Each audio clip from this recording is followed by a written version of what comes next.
मेरी कोई मजबूरी नहीं है कि भरे मंच पे मैं और मेरी माता जी किस परिवार से आते हैं, दो महिलाएं सार्वजनिक रूप से अभद्र गालियां सुने तो ऐसी कोई हमने गुलामी इनकी नहीं करी है बद्रीराम जी की। मैं स्टेज शेयर नहीं करूंगी और ओसिया में मैं उनके साथ स्टेज नहीं शेयर करूंगी। मुख्यमंत्री जी जानते हैं मेरे संकल्प को। मैं बीजेपी कांग्रेस भी है तो कोई बीजेपी का व्यक्ति भी हो तो उसके खिलाफ कोई निचतम स्तर की राजनीति नहीं करते। हम राजनीति करते हैं उसूलों के और सामने पार्लियामेंट की राजनीति करते हैं। मंत्री जी को स्पष्ट कह दिया और मैंने ऊपर दिल्ली तक कह दिया, मैंने जी आप सूबे के मुख्यमंत्री हैं, आप सभा ले लीजिए, लेकिन मैं इनके साथ कोई सभा नहीं लूंगी क्योंकि मैं स्वाभिमान से समझौता नहीं करती। जो कांग्रेस की बी गैंग है वो तो चप्पे चप्पे में यहां पर पता है, 8 में हमें हराने में थी, 13 में खिलाफ थी, 18 में खिलाफ थी। साथ बैठकर क्या ढोंग करना है एकता का? नहीं बनती। जब जहां वक्त आएगा वो तो जिनके साथ हैं वो ही रहेंगे। जो पहुंच गए थे समर्थन देने फिर पुलिस ने रोक दिया। ऐसा नहीं होता है कि आप बिन बुलाए चले जाओ। बिन बुलाए तो कहते हैं सत्संग में जाना चाहिए, दुख में जाना चाहिए। और डावरा की एक कहानी और सुनाती हूं आपको। राजनीति करना तो कड़काई रखना और अपने पिता की तरह कड़काई रखना तो कामयाब हो। लेकिन ऐतिहासिक काम भेड़ की ग्राम पंचायत में हमने विकास के लिए, आपके लिए, जनता के लिए किया है। जब 5 साल का लेखा जोखा लेकर आई हूं कि आपके इन 5 सालों में आपको दिए हुए वादों के ऊपर हम कितना काम कर पाए, कितना नहीं कर पाए, उसमें जब आप आकलन करोगे तो 100 में से 100 नंबर दोगे। अभी बिजली की दिक्कत चल रही थी आपके, एक तो कांकड़ के ऊपर वो जीएसएस हमने करवाया, फिर आपके एग्जिस्टिंग भेड़ के अंदर भी आपको दिक्कत आई, तो अब आपके भेड़ के बिजली घर की एक्स्ट्रा ट्रांसफार्मर की क्षमता बढ़ा दी गई है, वो स्वीकृत हो गया, उसको जल्दी रखवा देंगे। कब तक रखवा दोगे एक्सचेंजर है? हफ्ते भर में ये रखवा देंगे, वो स्वीकृत हो गया। पूरी हमने प्रक्रिया बना के प्रस्ताव भेजा था कि यहाँ पर लोड और क्षमता ज़्यादा है। ऐसा है कि ऐसा राज आवे और आवे। अब बाकी मुझसे ज़्यादा खिलवाओ मत, वो तो आपको भी पता है। पानी की, बिजली की, रोड की, स्कूल की, ऐसी कोई चीज़ नहीं है जो मैंने बाकी छोड़ दी हो। हम तो यूं ही कि आया है तो कोई पान को देवनो है, खाना पूर्ति करो। मैं क्यों, हमें कटे बजट आए, 20 दिन बचे है, तो ऐसा आया हो तो दे दो, आगे देख लें। वो तो खाना पूर्ति के आया तो कहीं था कि देता कि।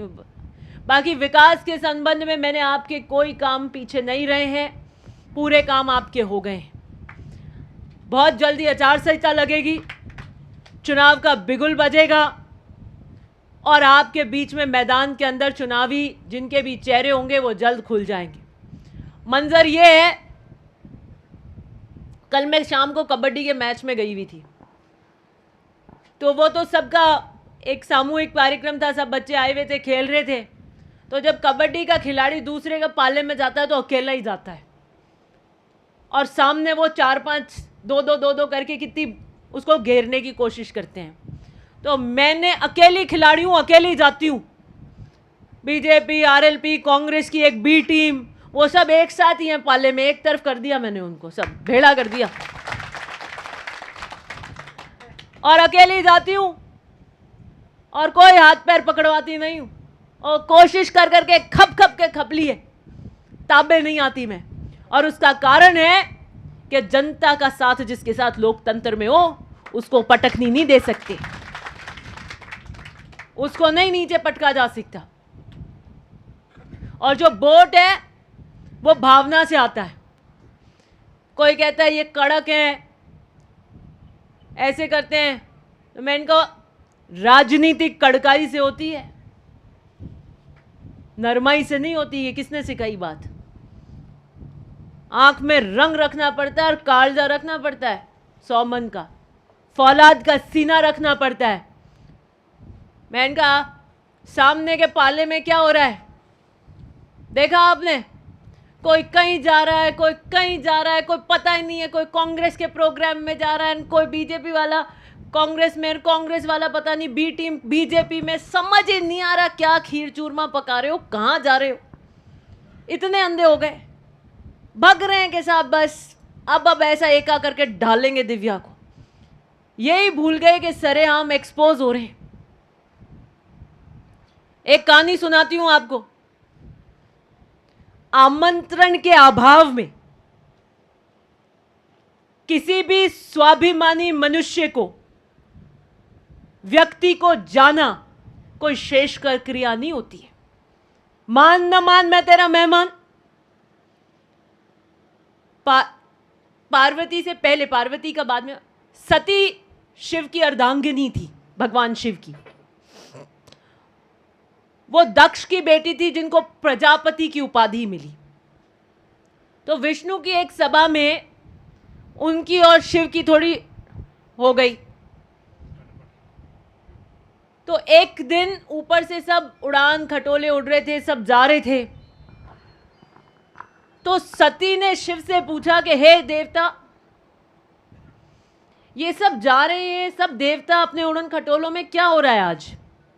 कि आपके पिता दक्ष ने आज यज्ञ रखा है अपनी प्रतिष्ठा मान के लिए, तो क्या आपको नहीं बुलाया?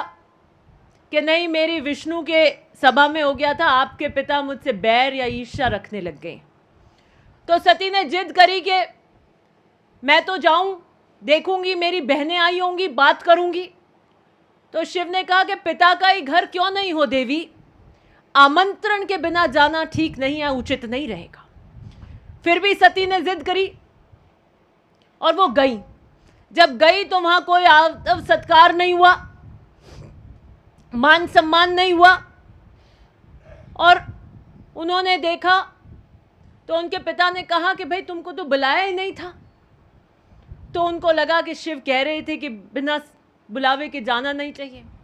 कोई बात नहीं। फिर उन्होंने देखा कि यज्ञ हो रहा है, तो यज्ञ में सब देवताओं का भाग है लेकिन शिव का भाग नहीं है। तो उन्होंने कहा, हे पितृदेव, कैलाशपति का भाग क्यों नहीं है? तो उन्होंने कहा कि तुम क्यों आई हो, तुम्हारी बहनें देखो गहनों से सुसज्जित, तुम ये बाघ की छाल पहने हुए, पत्ते पहने हुए, और वो कोई देवता नहीं है शिव, वो तो ये बाघ की छाल पहनते हैं और भूतों के देवता हो सकते हैं, यहाँ कोई देवता नहीं है। तो सती को बहुत गिलानी हुई कि शिव कई सही कह रहे थे, बिना आमंत्रित नहीं आना था। और फिर उन्होंने कहा, हे देव, उनसे आह्वान किया कि कैलाशपति जो मंगल के प्रतीक हैं, जो पल भर में सृष्टि का नाश कर सकते हैं, आप देवताओं को शोभा नहीं देता कि उनके खिलाफ ये कोई बोल रहे हैं। और एक पत्नी के अपने पति के खिलाफ मैं नहीं सुन सकती। उनको आत्मगिलानी हुई और वो उस यज्ञ में कूद गई। तो शिव आए और शिव ने उनको उस जलती हुई से अपने उसमें हाथ में लिया, बेसुध हो गए। और जब शिव बेसुध हुए तो सृष्टि रुक गई, पृथ्वी घूमना रुक गई, हवा चलना रुक गई, त्राही माहमम हो गया। तब विष्णु आए और उन्होंने उनके अंग काट के धरती पे दिए, जिसको आप शक्तिपीठ की पूजा करते हैं। तो ऐसा है, मैं तो भगवान के घर भी नहीं जाऊंगी बिन बुलावे, और यहाँ पे पता नहीं क्या कर रहे हैं, जा रहे हैं, रोक रहे हैं, किसी को पुलिस रोक रही है, किसी को कुछ रोक रहा है। कोई कांग्रेस बीजेपी नहीं है, बस भागो, पता ही नहीं है किसकी टिकट आने वाली है, किसका पाला मरना पड़ा है, अध गेले हुए में, बेसुध हुए हुए। मैं जाओ भाई, मांडो पाले।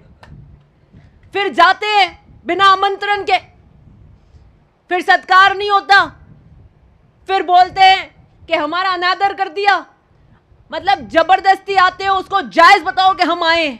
ये पता नहीं कौन सी आजकल प्रथा है भाई, हम इस प्रथा के नहीं है। मैं चाहे कोई भी सभा हो, किसी की भी, कितनी रईस की सभा हो, स्वाभिमान से समझौता नहीं किया है, नहीं करेंगे। डावरा की सभा थी, बिना आमंत्रण नहीं जाती हूं मैं।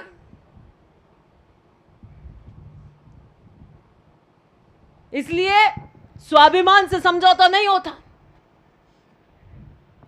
कितनी प्रकार की बातें कर रहे हैं मुख्यमंत्री जी। मैंने स्टेटमेंट देखा किसी का, मेरे सामने वालों का, तो मैं एक का नाम नहीं लेना चाहती हूं, मेरा उनसे कोई कंपटीशन ही नहीं है, नाके ही नहीं लगते, जमघट कर रहे, ना आगे ना पीछे कोई, कि ये मुख्यमंत्री जी की सभा में नहीं आई, ये तो पीएम की बात करती हैं।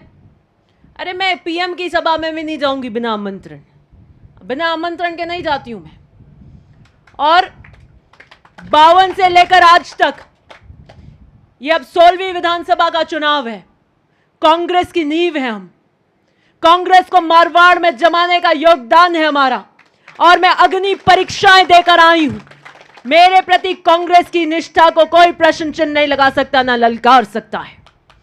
मैंने 2020 के अंदर, जब कांग्रेस की सरकार पर राजनीतिक अस्थिरता के बादल मंडरा रहे थे, तब दिव्या मदेरणा कांग्रेस की सरकार के लिए वहां बैठी थी। मेरे खिलाफ डावरा में जिन लोगों ने जमघट किया, जो राजनीतिकरण कर रहे थे, जिसमें बीजेपी भी शामिल हो गई, जो कर रहे थे स्टेज पे कौन आया, किसके भाषण कराए, सारा जमाना देख रहा था। वो एक भी कांग्रेस की सरकार बचाने में 2020 में उनकी योगदान नहीं थी। वो मुझे नहीं ललकारेंगे। मुख्यमंत्री जी की सरकार, कांग्रेस की सरकार के प्रति और कांग्रेस के आला कमान के प्रति अगर कोई वफादारी से खड़ा रहा है तो हम खड़े रहे हैं।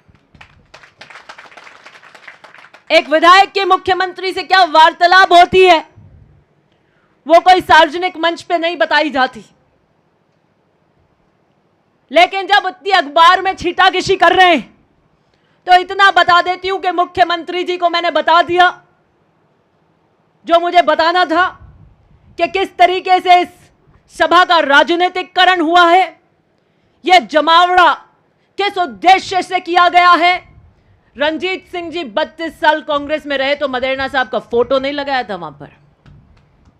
उस सभा में परशुराम मदेरणा का फोटो तक नहीं था। वो जो लोग कभी जिन्होंने रणजीत सिंह जी से नमस्कार नहीं करी, उनको देखा नहीं, वो बड़ी कड़व लगा के वहां दिव्या मदेरणा के खिलाफ घेरा घालने में बैठे थे। रणजीत सिंह जी 15, 16 साल, 17 साल के करीब वो प्रधान रहे, और जब मदेरणा साहब 67 में भोपालगढ़ चले गए, तब जिले में 2 राजपूत, 2 जाट, 2 विश्नोई के समीकरण से टिकटें दी जाती थी।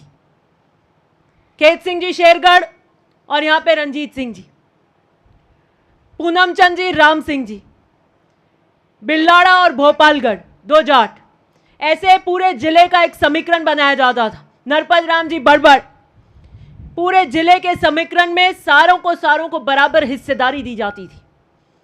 तब ओसियां का किसान यहां वोट देता था। रणजीत सिंह जी 3 बार यहां से एमएलए बने। वो जो जानते नहीं उनको, पहचानते नहीं उनको, उनके परिवार के 10-10 सदस्य वहां स्टेज पे बैठे थे, पूरे भोपालगढ़ से, बिल्लाड़ा, पीपार से, सब आके जम गए। ऐसे ऐसे खो खो के मैच हम बहुत कराते हैं रोज। हाँ, मैंने मुख्यमंत्री जी को इस राजनीतिकरण से उत्पन्न धरातल की स्थिति से, वास्तविकता से सूचित करा दिया था, जो मेरा कर्तव्य था। इसलिए जो ना पता हो उसकी अनर्गल बातें वो ना किया जाए करें।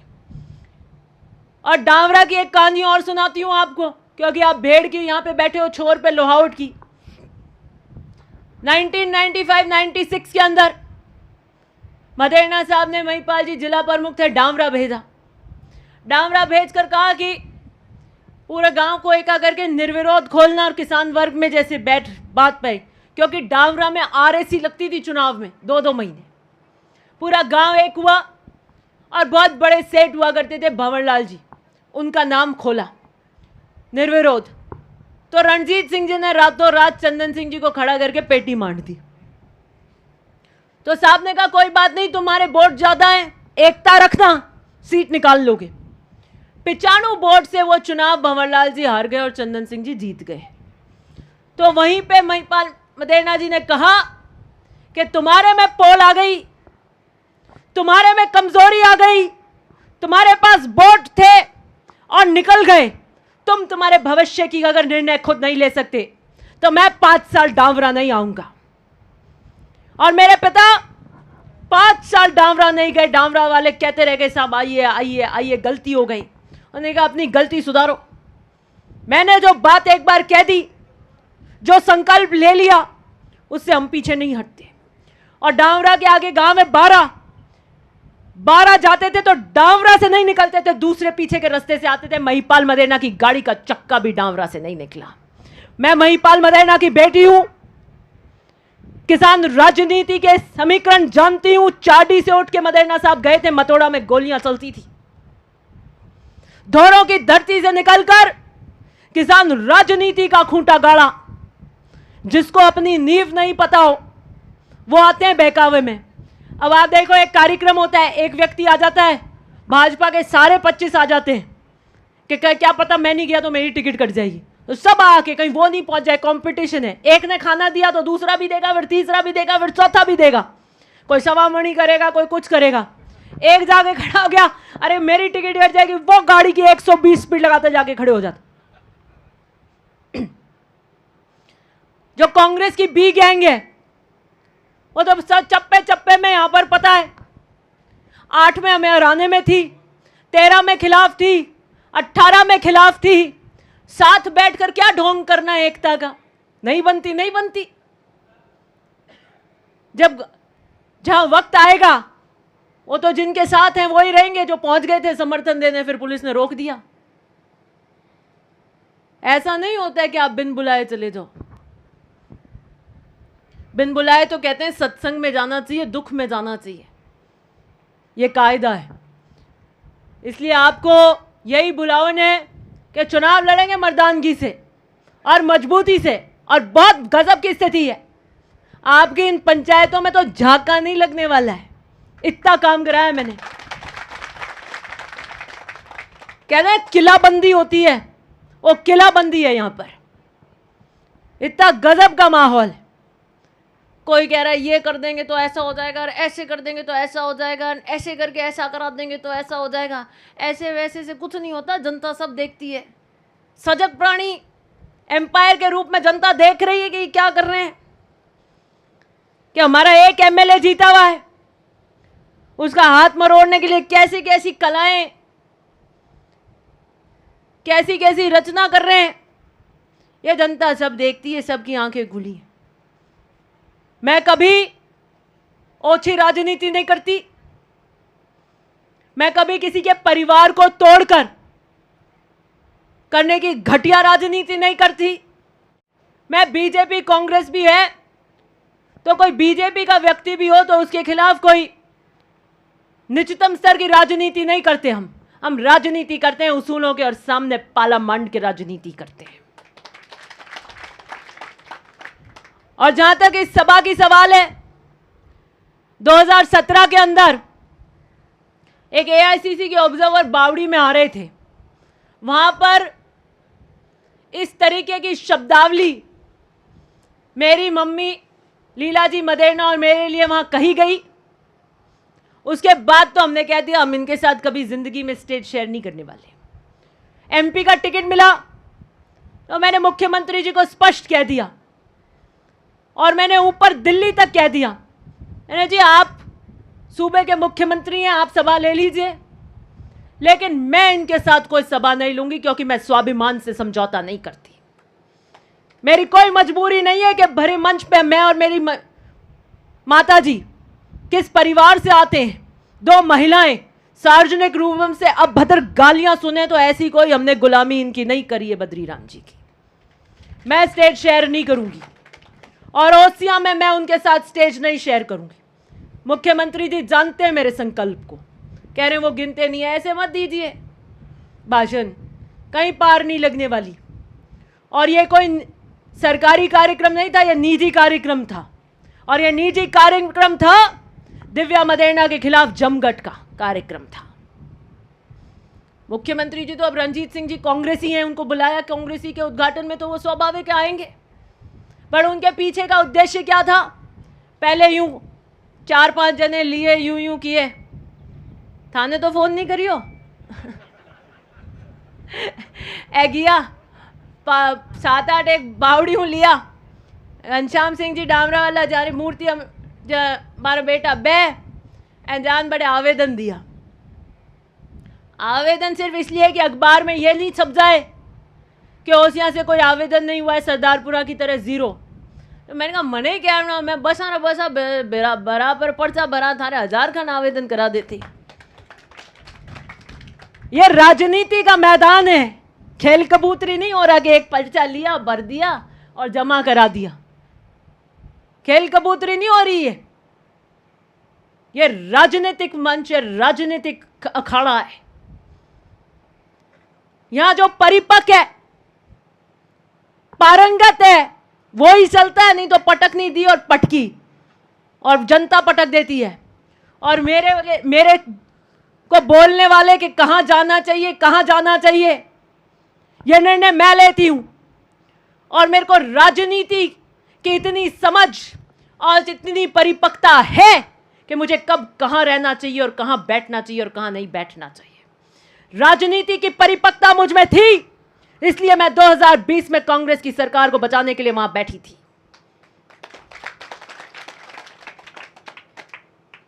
ऐ तो चाहे यूं गाठी मोस्त अपना ही को नहीं, मैं की कर मोस्त दो। इसलिए आने वाला चुनाव शेरनी की तरह लड़ूंगी और जनता के विश्वास से लड़ूंगी, कड़काई से लड़ूंगी, दबंगाई से लड़ूंगी। अगर मैं खुद ही बेचारी हूं तो आपका क्या भला करूंगी। थाने गई हाँ एकदम मुर्दो ही चाहिए गई, जो की नहीं कर सके, आवाज में दम नहीं, एक अन्य क्या हाँ कर दी, जो है क्या करा तो ठीक है, नहीं एडो चाहिए। आदमी तो मजबूत खूंटो गाड़ी और वही काम आई, क्या कड़क है, आजकल जमानो नहीं है, न्यू नहीं है। मैंने कहा सब जमाने से नहीं चलते हैं, कल को तो कह देंगे अभी चोरों का जमाना है तो चोर हो जाए क्या।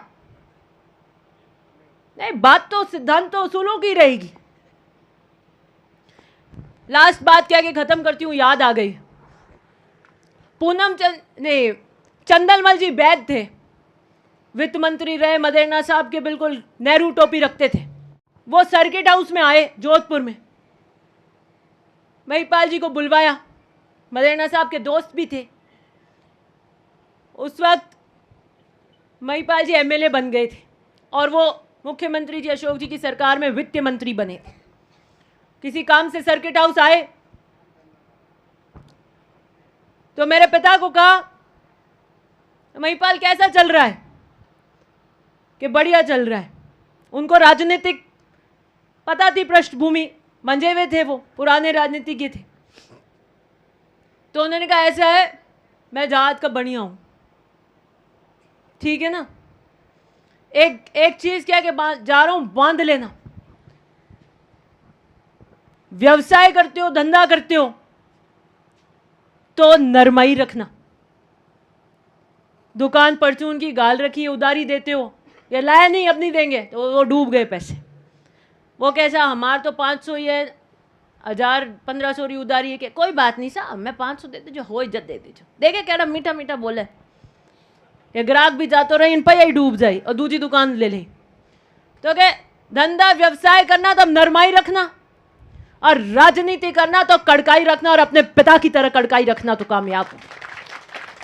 तो ये कौन देता है ज्ञान, मैं नहीं करती हूं व्यवसाय, 75 साल में नहीं किया मेरे परिवार ने।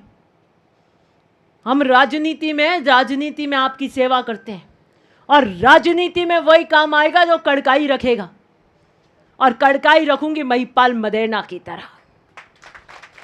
मतलब क्या होता है इसका? इसका मतलब यह होता है कि नहीं गिरने दूंगी आपके साफे के मान को, नहीं गिरने दूंगी आपके वोट को, नहीं करूंगी समझौते आपके लिए, और खड़ी रहूंगी आपके लिए डटकर। यह होती है कड़काई। इसलिए अभी तो देखना क्या क्या होता है आगे। जो पिक्चर चलती है ना, तो पिक्चर चलती है ऊपर नीचे ये वो, फिर हीरो ही जीतता है। तो जीतेंगे अपन ही, ये ध्यान रख लेना। बहुत बहुत धन्यवाद।